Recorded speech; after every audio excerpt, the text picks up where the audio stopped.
My name is Maarten Doornenbal, one of the founders of Churned. Churned is an AI-driven customer success management platform that uses predictive AI and prescriptive AI to help customer success managers and marketeers retain and upsell their customers in a cost-efficient and effective way. Long sentence.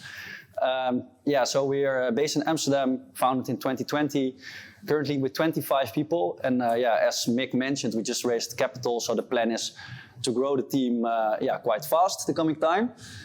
Why are we here? Because AI is really in the core of our business. It's also reflected by the other two founders. So then the topic of today, AI. So first I will give an overview of what is AI and what is AI in customer success. Because probably when you think of AI, I think most of you think about ChatGPT or another form of generative AI. And that makes sense because, of course, it's really hyped. Everybody uses it. I use it on a daily basis, and it's extremely valuable for customer success. But it is important to emphasize that it's not the only form of AI. AI is actually a family of technologies and methods that do something similar but different.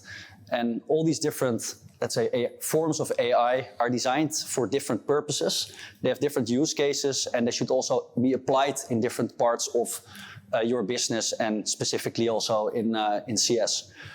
So I will run you through 3 core forms of AI. So these are not the only 3 forms of AI, but 3 that are very valuable in CS already. And in our opinion, it's going to be way more valuable in the future as well. So first, very high over. We have predictive AI. A predictive AI is often a machine learning model. And what that model does, it uses historic data to predict future behavior of your customers. So you could see it as a map. It points you in the right direction. So who should we target? Then we have prescriptive AI. It can be a machine learning model, can be a reinforcement learning model. And this model, the main use case is that it tells you what to do. So you could see it as a sat-nav. It tells you turn right, turn left. And then the last part is generative AI. Diego will be focusing on that, so I'll keep it short, but it's often a large language model, an LLM, and it's very good in doing. So where you have the predictive model that tells you there you have to go. The prescriptive model tells you turn left, turn right. The generative model, you could see it as the autopilot that you're behind the steering wheel, but it can correct for you. It can take actions itself. Predictive AI, as said, it's often a machine learning model. And how it works, it uses historic data of your customers in CS. You can think of CRM data, support data, usage data, let's say any type of data source where customer data is stored. It can also be external data. And how that works is that the model, let's say, if you want to predict who is likely to churn, the model will run over the data of the customers that churned in the past, and it will look at what are the patterns in the characteristics and the patterns in the behaviors of the customers that churned. And based on that, it makes a prediction for the future, for the current customers. So it might say, Mick Weijers is likely to churn because a customer like Mick, a guy from Amsterdam that became a customer through an acquisition channel that didn't use feature X during his onboarding, that type of customer did churn. So Mick will get a high likelihood to churn prediction. And just like it can predict churn, it can predict upsell, reactivation, adoption. You have an event and that you have data, historic data of that event. The model will just run over the historic data and can make that prediction. It can even predict sentiment. So we have an NLP model. What it means is a natural language processing. Let's say you have a support ticket tool, Zendesk. Zendesk has a lot of support tickets with qualitative data, with text. And what that model does, it's basically a dictionary. It looks at what are words that have negative sentiment or combination of words that have negative or positive sentiment. And it runs over all the support tickets and it predicts the sentiment or captures the sentiment out of the text. So the main use case of this predictive model is that it tells you as a customer success manager or you as an automation system, who should we target? And currently many companies don't use a predictive model for that, but they use a rule-based health score, churn score, opportunity score for it. And while this can work, it is, of course, it's created by a human. And simply, if you would compare the accuracy of a predictive model with a human, it's not the same because analyzing hundreds of thousands of data points to predict customer behavior, yeah, a machine is simply better in that. Then we have, and by the way, the machine can do that in a second, to conclude on that. Then we have a prescriptive model. A prescriptive model is a slightly more complex type of model than a predictive model.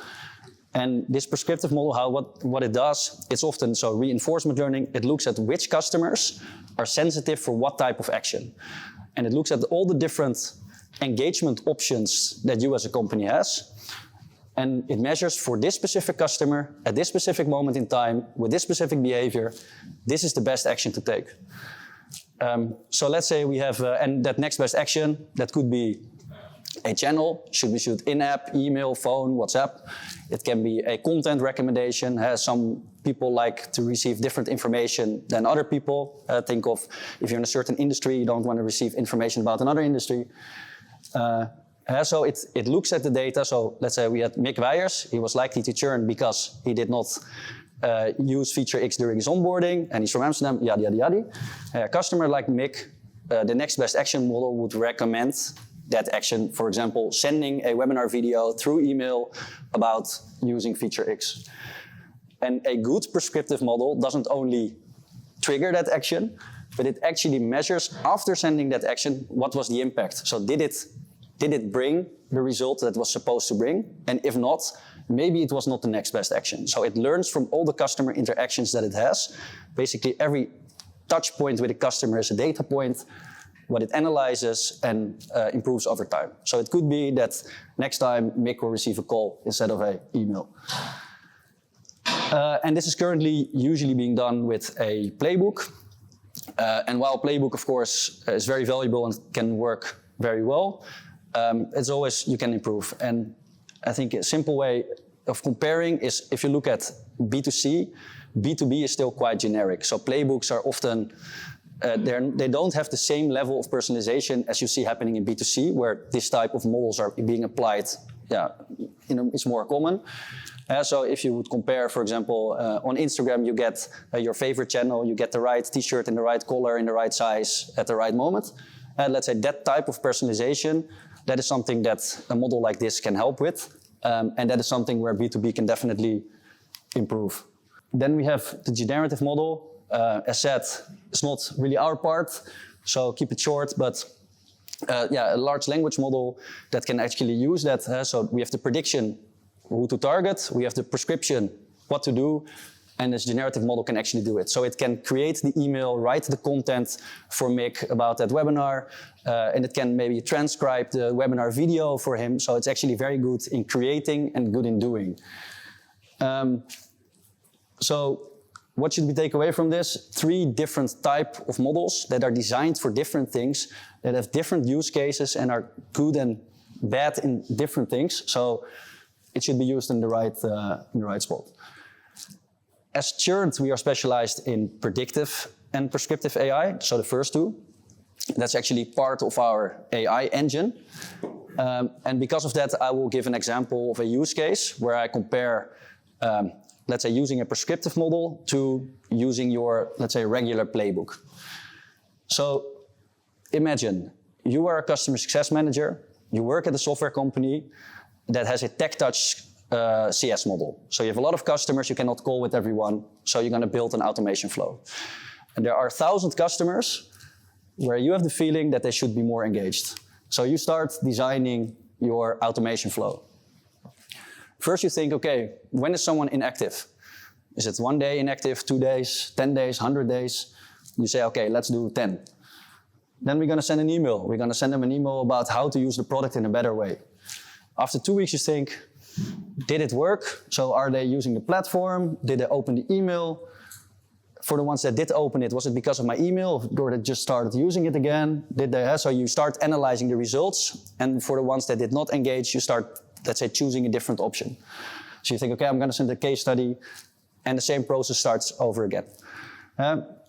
This can work, but it's of course very much, it's a lot of guesswork, it's a lot of intuition, and human intuition is always good, of course. But still, you have to, it's manual, it's complex. You have to analyze, but you're a customer success manager, not a data analyst or a data scientist. So let's say this is how it's usually being done.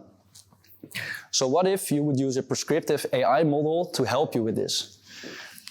You don't have to throw everything away. You have the same playbook, but the AI model will help you to optimize certain decisions in that flow.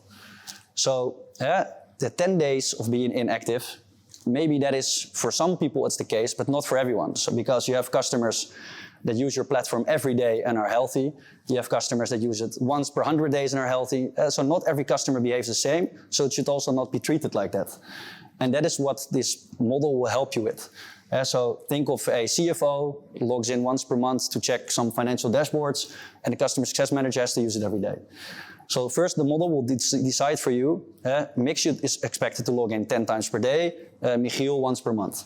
So it chooses after how many days of inactiveness do we start reaching out. You send the product tutorial, we keep it the same. Then it actually analyzes the results for you. And for example, if we're going to send that next step, that case study, it might look at, okay, a CFO maybe does not want to receive a tutorial about how to use the product. So it helps you to personalize the content specifically for that company or for the user.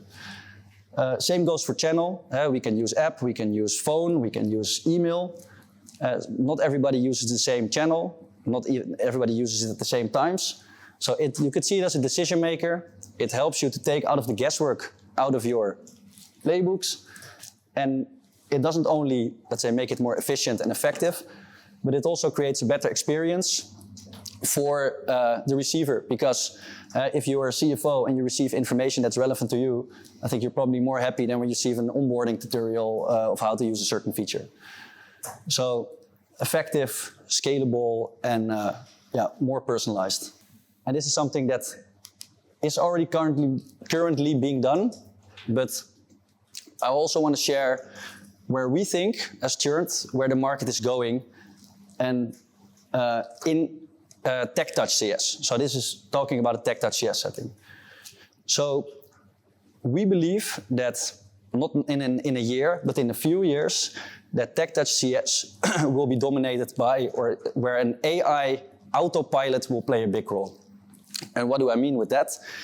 It's actually a combination of the different forms of AI that I just described. You have a predictive model that tells you who to target, so MIC is at risk. A prescriptive model tells you to send that webinar video to an email, and then the generative model actually does it. So it's connecting the different forms of AI, make it an integral solution, and it actually can take that action. How would it work? You as a customer success manager, of course, you know your company very well. You know which channels you use. You know how many, let's say, hours your customer success team has to spend on high-touch moments, how many euros you want to spend on social ads or whatsoever. And you as a CSM decide, these are the channels that I want to use, these are all the actions that the bot is allowed to take.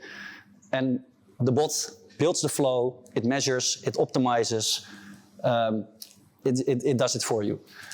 And you could, in the parallel of the analogy of the map and the sat-nav, you could see it as a self-driving car. So you step in the car, you tell the car, I want to go to data snipper office, the car brings you there, you don't have to touch the steering wheel.